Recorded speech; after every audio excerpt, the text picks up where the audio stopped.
अस्सलाम friends, I hope you are doing well. So आज के इस लेक्चर में जो है मैं आपको एक्शन स्पेक्ट्रम का जो ग्राफ प्रीवियस वीडियो में मुझसे मिस हो गया था वो मैं आपको समझाने लगी हूँ। ठीक है, तो उसमें ये था कि जो मोस्ट इफेक्टिव लाइट है वो कौन सी थी। मैंने आपको बताया था ब्लू जो कि 430 नैनोमीटर थी और रेड जो कि 670 नैनोमीटर थी। ठीक है, सो यहाँ पे मैं दिखाने जा रही हूँ। देखें, ये पीक जितनी ज़्यादा होगी वो ज़्यादा इफेक्टिव होगी। ठीक है, मतलब effectiveness of light is directly proportional to peak value. ठीक है, तो पीक वैल्यू कौन सी है इसमें, देखिए ये यहाँ आ रही है 400 से, इसके बाद ये 430 नैनोमीटर है, तो ब्लू है तो ये ज़्यादा इफेक्टिव है। उसके बाद देखें ये लेस होती जा रही है, अभी बिल्कुल कम हो गई और यहाँ पे फिर से ज़्यादा हो गई, तो रेड जो है वो 670 नैनोमीटर पे आ रही है। तो ये भी आपको MCQs याद रखना है कि 430 nanometer blue and 6 nanometer red is most effective for the process of photosynthesis. एक ये MCQs याद रखना है। दूसरा ये कि विजिबल लाइट की रेंज कौन सी, 380 नैनोमीटर 750। जो विजिबल लाइट की रेंज है ना, इसी का ही एक्सपेरिमेंट किया था। इन्हीं लाइट्स को जो है ना 1 बाय 1 जो है डिफरेंट एक प्लांट को जो है ना रखा जा रहा था, और उसके बाद फिर ये इनके पास डेटा आया कि सबसे ज़्यादा जो इफेक्टिव है ना वो ब्लू है और रेड है। उसकी रेंज, ब्लू की रेंज है 380 नैनोमीटर और रेड की 670 नैनोमीटर। तो ये MCQs पॉइंट रखना है, याद रखना है। और बाकी एक्शन स्पेक्ट्रम में हम देखते हैं क्या हाँ वो ग्राफ में बताता क्या है, तो वो effectiveness of different wavelength of light for the process of photosynthesis called action spectrum. ठीक है, तो वो हमें इफेक्टिवनेस बताता है। तो ये कुछ MCQs थे जो कि यहाँ पे आपको याद रखने हैं। सो आई होप कि ये लेक्चर आपको समझ आ गया होगा। ठीक है, ये मैंने आपको बताया था कि ब्लू 430 नैनोमीटर और रेड 670 नैनोमीटर मोस्ट इफेक्टिव है। ठीक है, तो यहाँ पे हमारा रूल ऑफ लाइट कंप्लीट हो जाता है। अब हम आते हैं रूल ऑफ फोटोसिंथेसिस पिगमेंट पर। ठीक है, इसमें क्या है कि pigment is any substance date absorb light energy. Pigment है क्या चीज़, तो पिगमेंट कोई भी सब्सटेंस है जो कि अब्जॉर्ब करता है किसको, लाइट एनर्जी को। ठीक है, all the wavelength which are absorb by a pigment, तमाम वेवलेंथ जो कि एब्जॉर्ब होते हैं पिगमेंट के ज़रिए। जाहिर सी बात है ये जो लाइट एब्जॉर्ब होती है प्लांट में, तो अगर पूछा जाए कि प्लांट में ऐसा कौन सा सब्सटेंस है जो कि इस लाइट एनर्जी को एब्जॉर्ब करता है, तो वो क्या है, वो पिगमेंट है। ठीक है, ऑल द वेवलेंथ, तमाम वेवलेंथ जो है जो कि विच आर एब्जॉर्ब करते हैं, जो वेवलेंथ लाइट जो है जो कि एब्जॉर्ब होती है पिगमेंट के ज़रिए और डिसिपेयर भी पिगमेंट के ज़रिए ही होती है। ठीक है, क्लस्टर ऑफ पिगमेंट होता है जो कि मैं इंशाल्लाह आगे आपको जब लाइट डिपेंडेंट एक्शन पढ़ाऊँगी तो उसमें मैं आपको दिखाऊंगी। क्लस्टर ऑफ पिगमेंट होता है। ठीक है, जिसमें chlorophyll A, chlorophyll B, chlorophyll A जो है हमारा रिएक्शन सेंटर होता है, क्लोरोफिल बी कैरोटीन, जेंथोफिल ये जो है ये भी लाइट ऑब्जर्व करते हैं, ये उस लाइट को ऑब्जर्व करते हैं ताकि हमारा क्लोरोफिल, वो तमाम बातें जो है इंशाल्लाह मैं उस लेक्चर में बताऊंगी कि इस तरह से आप डिस्ट्रैक्ट हो जाएंगे इस पॉइंट से। इधर मैं ये बताना चाह रही हूँ कि ये जो पिगमेंट होते हैं ये ऑब्जॉर्ब भी करते हैं लाइट को और डिसिपेयर भी करते हैं। ठीक है, अब डिसिपेयर किस तरह से होती है, क्योंकि डिफरेंट टाइप की पिगमेंट्स होते हैं, एक पिगमेंट तो होता नहीं है, तो उस डिफरेंट टाइप पिगमेंट्स में तमाम लाइट को जो है डिसिपेयर भी करते हैं ये पिगमेंट। ठीक है, क्योंकि ये बच्चे फिर परेशान हो जाते हैं कि किस तरह से। A particular pigment shows only those wavelength which are reflected back, मतलब एक पार्टिकुलर पिगमेंट जो है ना वो ओनली दोज वेवलेंथ को ही शो करेगा जो जिसको वो क्या करेगा, रिफ्लेक्टेड करेगा। ठीक है, ये बात याद रखनी है। All the pigment did take part in the photosynthesis, तमाम पिगमेंट जो कि हिस्सा लेते हैं फोटोसिंथेसिस में, और वो एम्बेडेड कि कहाँ पे ये पिगमेंट्स होते हैं, ये एम्बेडेड होते हैं थाइलाकॉइड मेम्ब्रेन में। ठीक है, एक थाइलाकॉइड मेम्ब्रेन होती है। ठीक है, एक थाइलाकॉइड मेम्ब्रेन होती है जिसमें एम्बेडेड होते हैं और उसे ग्रेना लेमिला भी कहते हैं विद इन क्लोरोप्लास्ट। ठीक है, और ये कहाँ पे होता है, क्लोरोप्लास्ट के साथ होता है। हायर प्लांट, जो हायर प्लांट्स है have 2 major group of pigment, यानी जो हमारे पास हायर प्लांट्स हैं उनके पास 2 मेजर ग्रुप्स होते हैं पिगमेंट्स के। मैं ज़रा इसको कैमरे को बस सही।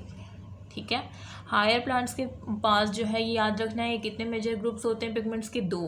फर्स्ट कौन सा है, क्लोरोफिल, और सेकंड कौन सा है, कैरोटीनॉइड। ठीक है, तो क्लोरोफिल क्या है, क्लोरोफिल के बारे में तो आप जानते होंगे, ये एक नेसेसरी पिगमेंट है। ठीक है, क्लोरोफिल एब्जॉर्ब मेनली वॉयलेट, ये याद रखना है कि क्लोरोफिल कौन सी लाइट को एब्जॉर्ब करता है, क्लोरोफिल जो है वॉयलेट को एब्जॉर्ब करता है, ब्लू को, ऑरेंज को, रेड वेवलेंथ को। तो ये MCQs के लिए आ सकता है कि क्लोरोफिल कौन सी लाइट को ऑब्जर्व करता है। ठीक है, green and yellow are least absorb. Green और येलो जो है वो इसमें क्या होते हैं, कम एब्जॉर्ब होते हैं और कम रिफ्लेक्टेड होते हैं।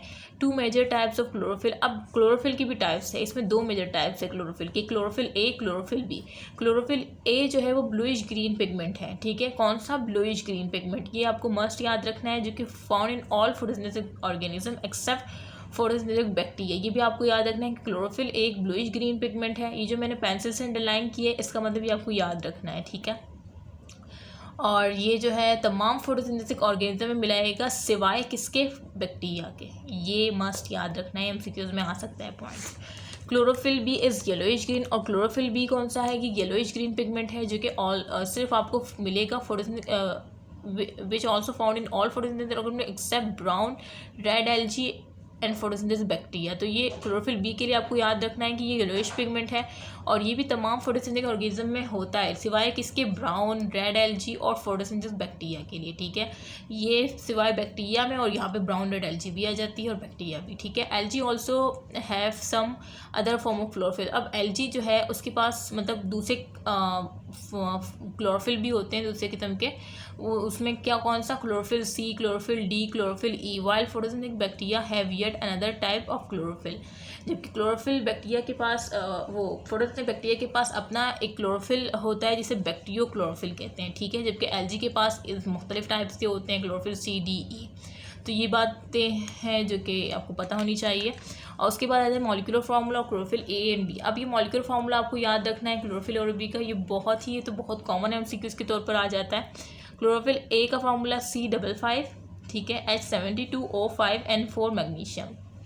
और क्लोरोफिल बी में C55 H70, यहाँ पे H72 था क्लोरोफिल ए में, यहाँ पे क्या हो गया? 70 हो गया, ठीक है। और ये क्यू हो गया, ये बच्चे रट्टा लगाना स्टार्ट कर दे, भाई 70 है क्लोरोफिल बी में, और O5 है क्लोरोफिल ए में, O6 है क्लोरोफिल बी में, और बाकी N4 मैग्नीशियम और C ये सेम है। बस फ़र्क कहाँ है? H और O में। यहाँ पे H जो है 72 है क्लोरोफिल ए में और क्लोरोफिल बी में 70 है, जबकि O5 है क्लोरोफिल ए में और क्लोरोफिल बी में O6 है। तो ये क्यों है ये भी मैं आपको आगे जाके ज़रूर बताऊँगी, ठीक है। 2 मिनट रुके, मैं ज़रा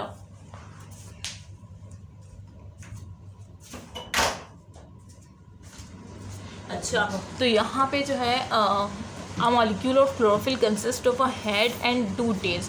अब आपको क्लोरोफिल का जो है स्ट्रक्चर भी पता होना चाहिए। जो मॉलिक्यूल है क्लोरोफिल, ये कंसिस्ट करता है, एक हेड होता है इसके पास, ये देख रहे हैं आप, ये इसके पास एक हेड और 2 टेल है। ये 1 टेल शॉर्ट टेल है और ये लॉन्ग टेल है, ठीक है, 2 टेल है, ये पता होना चाहिए। The head is compose of a porphyrin ring with magnesium in the centre. तो आपको पता होना चाहिए कि जो हेड है क्लोरोफिल का वो कंपोज हुआ होता है, प्रोफायरिन रिंग्स होती है इसमें, ठीक है, जो कि मैग्नीशियम इसके सेंटर में होता है, बिल्कुल, ठीक है।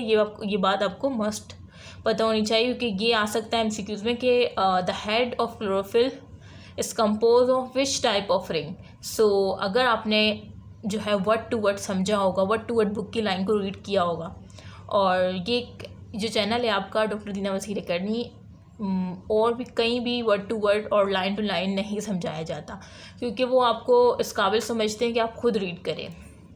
और आप लोग जो है रीडिंग आप लोग का काफ़ी वीक है, मैंने देखा है, ठीक है। लेकिन अल्हम्दुलिल्लाह मेरा तो काफ़ी अच्छा था, जबकि मैं जो है उर्दू मीडियम से थी, लेकिन मेरी फ्रेंड्स जो इंग्लिश मीडियम से थी कॉलेज की, तो उनको यकीन नहीं आता था कि किस तरह से तुम उर्दू मीडियम और तुम्हारी इतनी अच्छी जो है इंग्लिश और तुम हमसे ज़्यादा अच्छी तरीके से बुक को एक्सप्लेन कर सकती हो, रीड कर सकती हो। सो अल्हम्दुलिल्लाह के जो है मुझे जो है अल्लाह ताला ने जो है ये मुझे मतलब आसानी पैदा कर दी मेरे लिए, ठीक है। और मैं दुआ करती हूँ कि इंशाल्लाह अगर आप लोग देखें, कोशिश करने से होता है, आप लोग कोशिश करें, इंशाल्लाह मैं तरीका बताऊँगी कि किस तरह से आप बुक को रीड आउट कर सकते हैं। फ़र्स्ट टाइम जैसे कि मैंने उर्दू मीडियम पढ़ा था, जब मैं फ़र्स्ट ईयर, मैंने इंग्लिश में नहीं, मेरे मामू कह रहे थे इंग्लिश में लो, ठीक है, तो मैंने कहा अच्छा इंग्लिश में ले लेती हूँ। मुझे सिर्फ फ़र्स्ट 3 मंथ प्रॉब्लम फेस करनी पड़ी थी, उसके बाद मेरा जो एक फ़्लो था ना वो बहुत ही अच्छा था। और मैं बता रही हूँ ना कि इंग्लिश मीडियम से भी मैं कॉम्पीट कर जाती थी, मतलब जो इंग्लिश मीडियम की जो स्टूडेंट थी कॉलेज की, ठीक है, तो उनको भी यकीन नहीं आता था। तो मैं आपको तरीका बताऊँगी किस तरह से करना है। कुछ स्टूडेंट ने मुझसे व्हाट्सएप पे भी कहा है कि मैम हमें बुक रीडिंग करने में काफ़ी मुश्किल होती है, आप हमें तरीका बताएं। और मैं बाकायदा जिस तरह से मैं समझा रही होती हूँ ना, ये भी आपके लिए एक एग्जाम्पल है, ठीक है, आप इस तरह से ख़ुद को समझाएँ, ठीक है, ये भी आपकी मतलब ये मैं बता रही हूँ कि मैं किस तरह से पढ़ा रही हूँ, और मैं ख़ुद को भी इसी तरह से समझाती थी। ठीक है, सो हम कहाँ पे थे? हाँ, तो मैं ये बता रही थी कि हेड के बारे में आ सकता है कि कौन से रिंग्स है, ये प्रोफाइल रिंग्स है, और मैग्नीशियम इसके सेंटर में होता है या अराउंड होता है तो सेंटर में होता है। The profile ring is further consist of 4 pyrrole ring. अब ये जो प्रोफाइल रिंग है ये फर्दर कंसिस्ट करता है 4 पायरोल रिंग्स। ठीक है, 4 पायरोल रिंग्स, ये भी आपको पता नहीं चाहिए, क्योंकि वो कहते हैं कि profile ring is consist of which pyrrole ring 7, 4, 10। तो आपको पता अगर होगा तो 4 पे टिक करेंगे। ठीक है, each pyrrole ring contain 4 carbon and 1 nitrogen atom.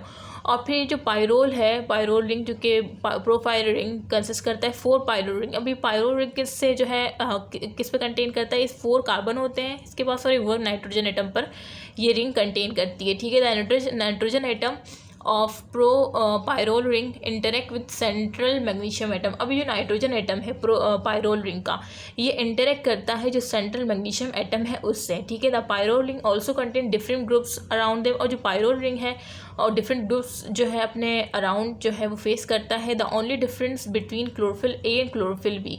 अब मैंने क्लोरोफिल का स्ट्रक्चर बता दिया, बिल्कुल सेम है क्लोरोफिल और ए और क्लोरोफिल बी में। जो अभी तक हमने बातें की हैं कि हेड जो है वो कंपोज हुआ होता है प्रोफाइल रिंग से, और मैग्नीशियम जो है उसके सेंटर में होता है। और अब प्रोफाइल रिंग जो है बनी होती है 4 पायरोल रिंग से, और हर पायरोल रिंग में जो है 4 कार्बन 1 नाइट्रोजन एटम होते हैं। और नाइट्रोजन एटम जो है वो जो नाइट्रोजन एटम है पायरोल रिंग का वो इंटरेक्ट करता है सेंट्रल मैग्नीशियम एटम से। और यहाँ पे ये तमाम बातें क्लोरोफिल और क्लोरोफिल बी के लिए बिल्कुल सेम है। अब मैं आपको ये फार्मूला याद रखने की जो डिफरेंस है ये क्यों आ रहा है वो अब आ गया है कि the only difference between the chlorophyll A and chlorophyll B is that of chlorophyll A has methyl group. ये आपको पता होना चाहिए। क्लोरोफिल ए क्या कंटेन करता है? वो मिथाइल ग्रुप कंटेन करता है, जबकि ऑन सेकेंड पायरोल रिंग। और ये पता होना चाहिए किस रिंग पर?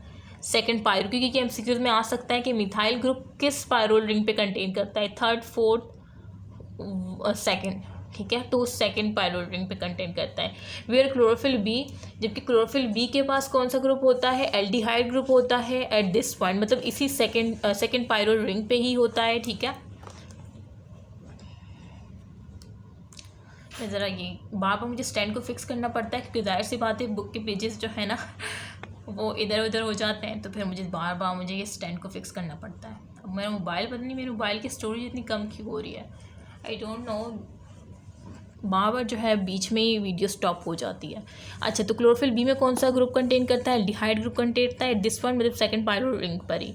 The head of chlorophyll is hydrophilic. अच्छा, तो ये डिफरेंस है। ठीक है, अब डिफरेंस मैंने आपको बता दिया, मैंने सेम चीज़ भी आपको बता दी, और मैंने जो डिफरेंस था वो आपको बता दिया कि डिफरेंस ये है कि क्लोरोफिल ए में मिथाइल ग्रुप होता है सेकंड पायरोल रिंग पर। ठीक है, सेकंड पायरोल में, जबकि क्लोरोफिल बी में जो है वो एल्डिहाइड ग्रुप होता है। ठीक है, तो ये काफ़ी कॉमन एमसीक्यूज बन के सामने आ सकते हैं। ठीक है, और तो ये आपको लाजमन पता होने चाहिए। अच्छा, अब ये जो डिफरेंस है ना, अब मैं आपको समझाती हूँ कि क्यों। अब बजाय आप इसका रट्टा लगाने के, भाई क्लोरोफिल ए जो है ना, टीचर ने बताया क्लोरोफिल ए में बस ये, क्लोरोफिल और बी में ना एच और ओ का डिफरेंस रखना। H 72 होते हैं और क्लोरोफिल बी में 70 होते हैं, O5 होते हैं क्लोरोफिल ए में और क्लोरोफिल बी में O6 होते हैं। ये बस आपको ना ये रट्टा लगाना है। आप ये कहते हैं कि टीचर ने ये कहा था, लेकिन इसको रट्टा लगाने के बजाय आप समझ लें कि क्यों होते हैं, ये क्यों डिफरेंस आ रहा है, इसमें 2 हाइड्रोजन कम क्यों है क्लोरोफिल बी में और इसमें 1 ऑक्सीजन ज़्यादा क्यों है। ठीक है, तो वो इसलिए क्योंकि क्लोरोफिल ए जो है वो मिथाइल ग्रुप कंटेन करता है। ठीक है, मिथाइल ग्रुप कंटेन करता है। ठीक है, जबकि क्लोरोफिल बी जो है वो एल्डिहाइड ग्रुप कंटेन करता है। अब आप मुझे बताएं, ये जो है यहाँ पे क्लोरोफिल बी में 2 हाइड्रोजन कम हो गए, यहाँ पे H3 है क्लोरोफिल ए में, यहाँ पे 2 हाइड्रोजन कम हो गए। तो 2 हाइड्रोजन जब कम हो गए तो जाहिर सी बात है, जब क्लोरोफिल ए का H72 था तो इसका H70 आएगा। ठीक है, अब आपको समझ आ गई होगी। और इसी तरह से देखें, यहाँ पे ऑक्सीजन है क्लोरोफिल ए में, नहीं, मिथाइल ग्रुप में कोई ऑक्सीजन नहीं है, इस वजह से ये O5 है। जबकि यहाँ पे एल्डिहाइड ग्रुप का 1 ऑक्सीजन भी आ जाता है, जिसकी वजह से वो O5 जो है वो O6 हो जाता है। ठीक है, सो ये डिफरेंस है। और किस वजह से है डिफरेंस जो है मैंने आपको फार्मूले में बता दिया। आई होप कि आपको समझ आ गया होगा। दोबारा बता रही हूँ, क्लोरोफिल बी में 2 हाइड्रोजन इस वजह से कम है ड्यू टू एल्डिहाइड ग्रुप, क्योंकि मिथाइल ग्रुप में 3 हाइड्रोजन है, एल्डिहाइड में 1 हाइड्रोजन है। दो हाइड्रोजन कम होने की वजह से H72 से H70 हो जाता है, और उस तरह से मिथाइल ग्रुप में कोई ऑक्सीजन नहीं होता। एल्डिहाइड ग्रुप जो है ऑक्सीजन कंटेन करता है, इस तरह से O5 से O6 हो जाता है। ठीक है, सो मैंने काफ़ी जो है आपको ऐसा समझाया है कि आपको कहीं भी इस तरह से समझाने वाला नहीं मिल सकता। ठीक है, और इसी तरह से अगर आप पढ़ेंगे ना, इंटरेस्ट भी होगा आपका और रट्टे की तरफ जाएंगे, तो फिर पता है आप डिस्ट्रैक्ट होंगे, क्योंकि रट्टा जो है ना वो आप मतलब कॉन्सेप्ट की दुनिया से बाहर चले जाते हैं, और फिर ज़ाहिर से बातें डिस्ट्रैक्ट ही होंगे जब आप इंटरेस्ट लेके और अच्छा पढ़ेंगे। इस तरह से मैं आपको समझा रही हूँ। मैं लास्ट में जो है ना ये डायग्राम भी बताऊँगी क्लोरोफिल की, वो अगर मैं स्टार्ट में बताती ना तो फिर आपको प्रॉब्लम फेस मतलब नहीं समझ आती, तो इस वजह से मैं पहले आपको ये डिफरेंस और सेम चीज़ें बता रही हूँ। अच्छा, the head of chlorophyll is hydrophilic in nature. अब आपको पता है जो हेड है ना क्लोरोफिल का, जो कि प्रोफाइन रिंग पे कंसिस्ट करता है, वो हाइड्रोफिलिक है, मीन वाटर लविंग है। ठीक है, हाइड्रोफिलिक लिख लें यहाँ पे, वाटर लविंग मतलब वो वाटर लविंग इन नेचर है, हाइड्रोफिलिक इन नेचर है। It is expose on the surface of thylakoid membrane. और ये कहाँ पे एक्सपोज होता है? जो थाइलोकॉइड की मेम्ब्रेन होती है ना, वहाँ पे जो है ये एक्सपोज होता है। जाहिर सी बात है थाइलोकॉइड की मेम्ब्रेन पे ही होगा, जाहिर सी बात है जब हाइड्रोफिलिक है तो वाटर लविंग होगा। ये इस तरह से आप याद रखें। पता है मैं किस तरह से याद रखती थी? मैं चीज़ों को ना इंटरलिंक करती हूँ, तमाम चीज़ों को मैं क्या करती हूँ साथ में इंटरलिंक करती हूँ। किस तरह से? जैसे अभी बता रही हूँ कि head of chlorophyll hydrophilic in nature है। अब बच्चे जो है कहेंगे अच्छा ये याद रखना हाइड्रोफिलिक, मैंने आपको फिर इंटरलिंक कर दिया कि भाई वो एक्सपोज होते हैं the surface of thylakoid membrane पर। जाहिर सी बात है जब वो मेम्ब्रेन पर होंगे, जब ये मैं कह रही हूँ कि क्लोरोफिल का हेड हाइड्रोफिलिक इन नेचर है, तो जाहिर सी बात है कि मेम्ब्रेन पर ही एक्सपोज होंगे, क्योंकि यहाँ पे अगर वाटर होगा तो वाटर के साथ ये क्या होंगे?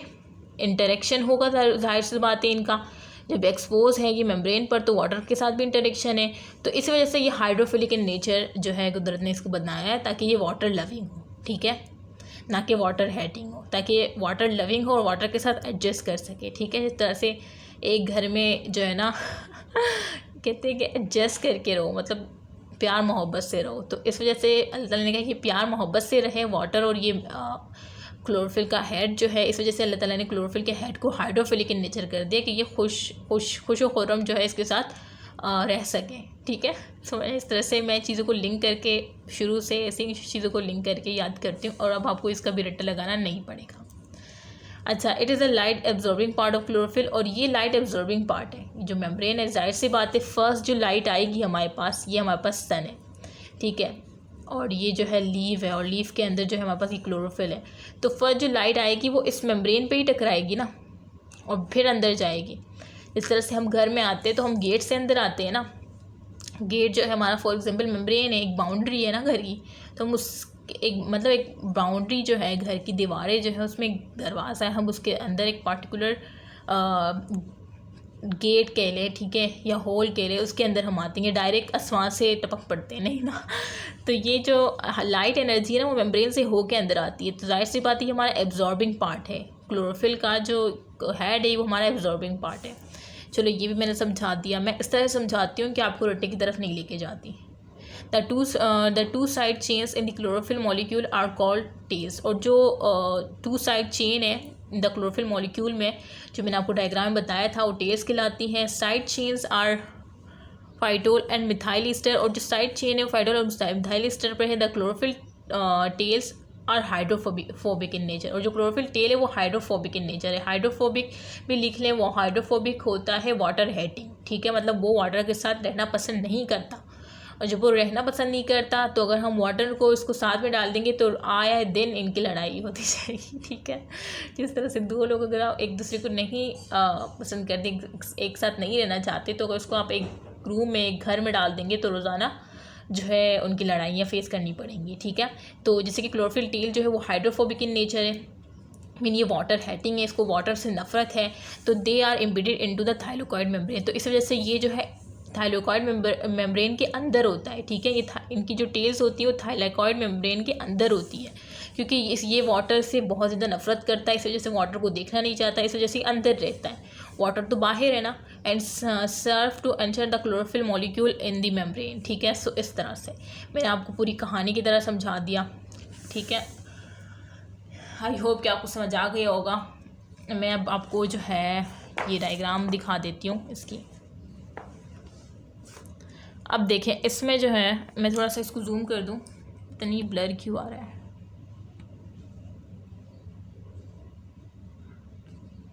ठीक है, स्ट्रक्चर ऑफ क्लोरोफिल बताने जा रही हूँ। मैंने स्टार्ट में भी थोड़ा इसका बताया कि ये जो है इसका हेड आपको नज़र आ रहा है और 2 टेल्स नज़र आ रही है। ठीक है, ये जो शॉर्ट टेल्स है ये मिथाइल एस्टर की है और ये टेल जो है वाटर रिंग की है।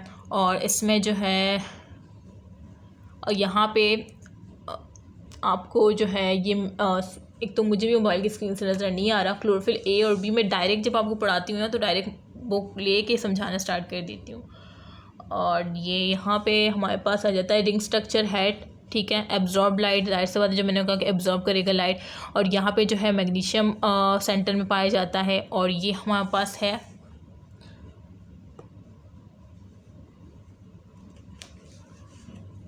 ये हमारे पास स्ट्रक्चर ऑफ क्लोरोफिल आ जाता है। बाकी इसमें वही बातें हैं जो इसमें इतना कुछ याद रखने की नीड नहीं है, जो मैंने आपको बताए पॉइंट वो आपको याद रखने हैं। ठीक है, कि सेंट्रल मैग्नीशियम होता है, ये हेड जो है वो कितनी प्रोफाइलिंग पे कंसिस्ट करता है ये आपको पता होना चाहिए कि हेड जो है वो कंपोज होता है प्रोफाइल रिंग पर। और एक प्रोफाइल रिंग जो है वो उस मतलब प्रोफाइलिंग फर्दर कंसिस्ट करती है 4 पायलो रिंग पर। और पायलो रिंग किससे बना होता है, वो 4 कार्बन और 1 नाइट्रोजन एटम होता है और नाइट्रोजन एटम ट्रिक करता है सेंट्रल मैग्नीशियम एटम से।